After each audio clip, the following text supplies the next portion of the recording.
Hi, how are you doing? I'm Fernando. Welcome to Host2B Academy. Today I'll show you how to change the product title color in Shopify. First, access the Shopify dashboard. On the left, click the Online Store button. Just click it. The Themes page opens. Find your theme. Click the three-dot button. A menu appears. Click Edit Code. This opens your theme's file page. In Filter Files, search for base.css. You'll see a file named base.ccs. Click it to open your store's appearance script. This contains all your store's style code. We need to scroll to the bottom of this script, so go all the way down.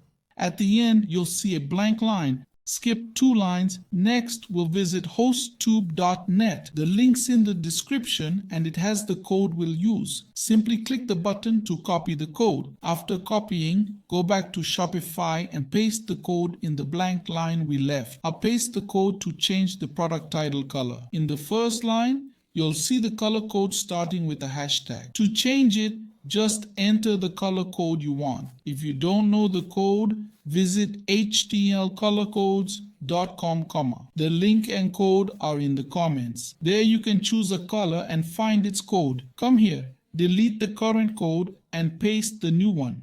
After setting your color, click the Save button in the top right. Once clicked, your changes are saved successfully. Check your store's product page to see the new title color you chose. I hope this video was helpful. Bye!